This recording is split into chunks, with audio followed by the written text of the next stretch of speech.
Assalamualaikum warahmatullahi wabarakatuh. Perkenalkan, nama saya Ahmed Tesario. Saya adalah CEO dari Sirtanio Organik Indonesia. Pertama kami berdiri tahun 2010. Sebelum kami masuk ke industri beras organik, kami sebenarnya adalah mantan pengusaha bangkrut dari usaha minyak nilam. Dan mulai mengembangkan sistem pertanian organik ini hingga sekarang. Dan kami yang memang anak-anak muda dengan knowledge dari universitas berharap bisa menjodohkan antara potensial lokal dan juga ilmu pengetahuan dan juga manajemen yang bagus sehingga kita bisa membuat perusahaan yang terintegrasi dan bisa berkembang hingga saat ini. Produk Sirtanio Organik Indonesia adalah beras organik. Kenapa kita memilih beras? Sebenarnya ada beberapa sebab. Yang pertama, karena market size-nya besar, seluruh penduduk Indonesia makan beras.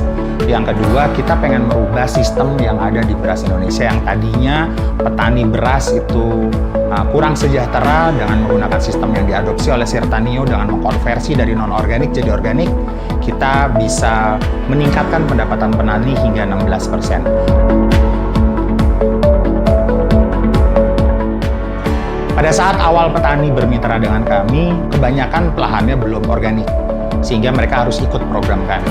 Tapi programnya bertahap, ada pupuk kimia dikurangi, hingga di musim ketiga biasanya seluruh pestisida kimia sudah tidak mereka pakai lagi. Setelah itu, hasil dari lahan panen, kami semua menerima hasil panennya di gudang yang kami miliki.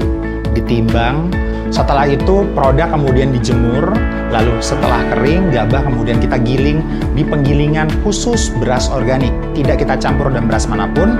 Kemudian dari hasil gilingan tersebut kami sortasi, yang mana saat ini kami memberdayakan para ibu-ibu untuk melakukan sortasi produk kami.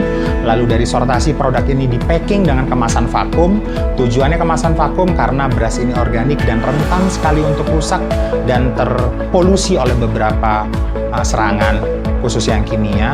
Dan setelah dibentuk kemasan vakum tersebut seperti yang teman-teman bisa lihat, dari sini kemudian produk kami distribusikan ke market. Dan yang paling terakhir harapan kami, kita bisa mengkonversi banyak lahan yang ada sehingga lahan kita produktivitasnya lebih tinggi, makhluk-makhluk dan manusia di Indonesia juga lebih sehat.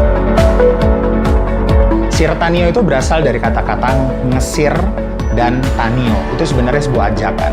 Ngesir itu artinya menyukai kalau bahasa Jawa. Jadi sebenarnya Sirtanio itu adalah sebuah ajakan. Ayo kita suka bertani organik di Indonesia. Itu kenapa perusahaan kami namanya PT Sirtanio Organik Indonesia. Saya Tesar dari Sirtanio Organik Indonesia, menyejahterakan petani, menyehatkan dunia.